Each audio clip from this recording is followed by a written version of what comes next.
Few crimes arouse such feelings of revulsion as the killing of a child.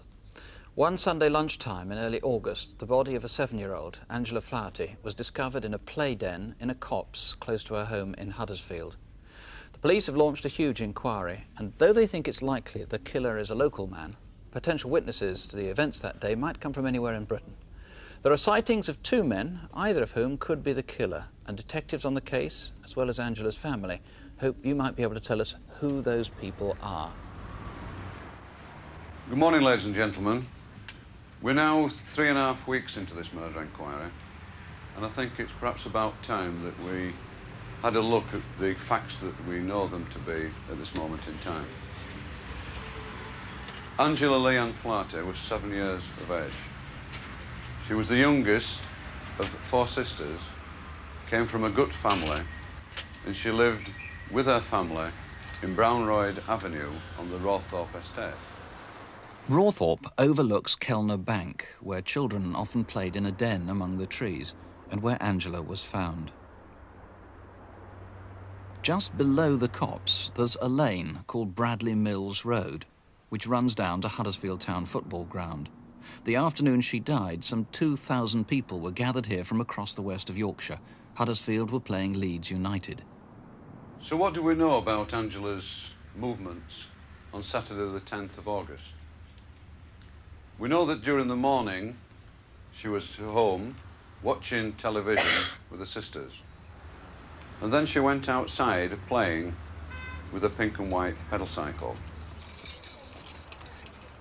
From after lunch till roughly 3 o'clock, Angela was with her sister and some friends in the play area behind her home.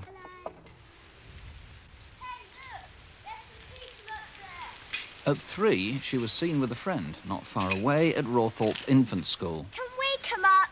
No, you're too little. I'll call the caretaker. He's gone home. Come on, Michael.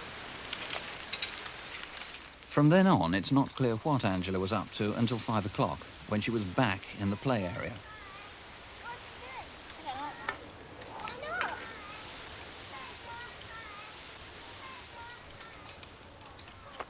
Sometime before 5:30, she pedalled off behind some houses above the slope of Kellner Bank.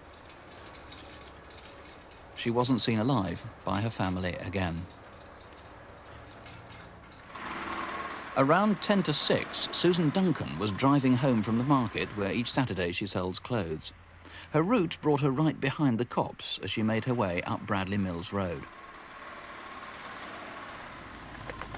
When he landed, he lost his balance practically, and he started running up the hill hell for leather, as if somebody was after him. He looked about age 16.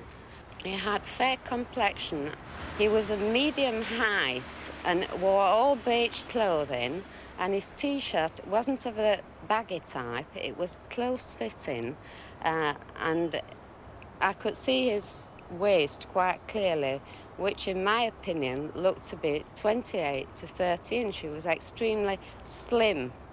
This man may have been there for some very innocent reason, but he could be our killer. It is vitally important that we trace this youth and interview him. Sometime before 8, more than 2 hours after Angela had cycled off, Tom Smith and his sister Kate were driving down the hill behind the copse. I saw him stood looking back into the woods where he just jumped from. I just thought it was funny. Black hair, medium weight, blue jeans and a grey-white coat with a blue stripe down the arm. What we are wanting to do is desperately trace those 2 unidentified men.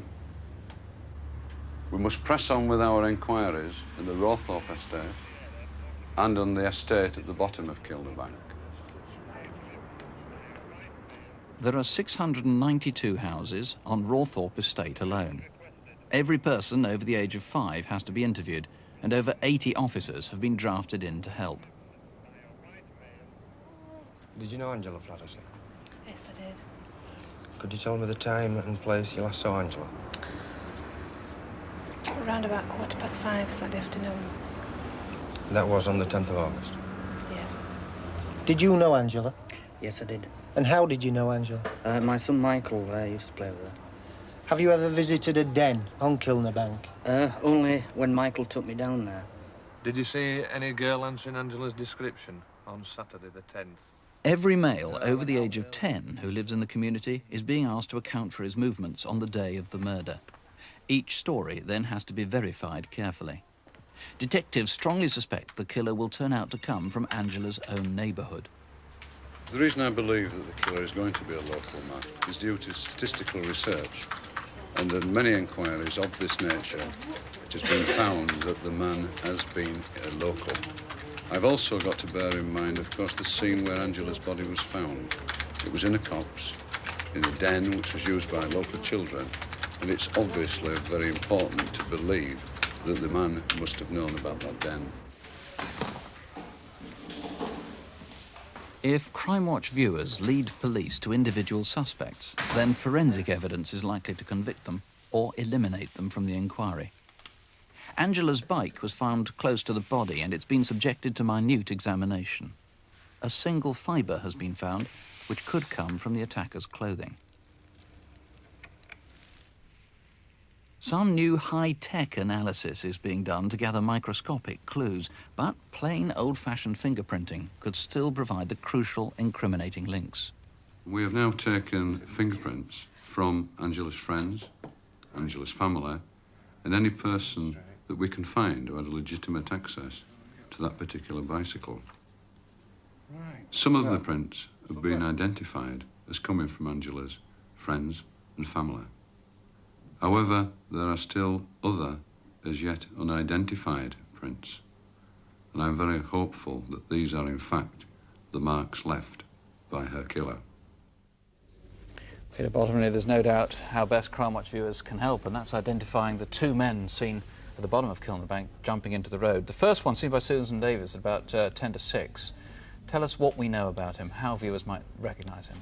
This man is 16 to the early 20s. He's 5'8". He's slim build. He's got collar length brown hair, and he was wearing light-coloured casual clothing and running away from the scene at a very, very fast speed. Now, and although Susan Duncan said he was about 16, a second witness thought he was older. That's correct, yes. And the second chap who was seen by Tom and Kate Smith, this is a couple of hours later, about 7:45. We still haven't found him. He is in his 20s, 5'10", collar length, dark hair, and was wearing blue denim jeans and a grey jacket. Now, it's possible that either or both of these men were there for perfectly innocent reasons, nothing to do with this inquiry, nothing to do with Angela at all. That is true, or they may have been there for some other reason that they're frightened of coming forward. I am looking for one person and one person only, and that is Angela's killer. If those people are watching television tonight, I don't care what other reason they were there for, please ring me and we will deal with that matter in confidence. OK, that's a good promise. What about people who are watching who have suspicions? I mean, must it be someone who comes from Huddersfield, or could it be someone with Huddersfield connections? I'm interested in anyone who was in Huddersfield, in the Rowthorpe-Dalton area, on that Saturday afternoon. Saturday the 10th of August. The 10th of August, wherever they come from within the country. And I'm wanting people, really, who have any information at all to ring in, not to presume that someone else may ring in. Please ring in, because we've got to catch this killer of this beautiful and innocent little girl before another tragedy occurs. OK, well, please, if this does result in arrest, don't find yourself saying, oh, I always had suspicions about that. Please call us now with any suspicions you have, or if you can identify either of those two men. Here's the number, 081 811 8181, 081 811 8181, or you can call the incident room in Huddersfield, that's 0484 436621, 0484, the code for Huddersfield, 436621.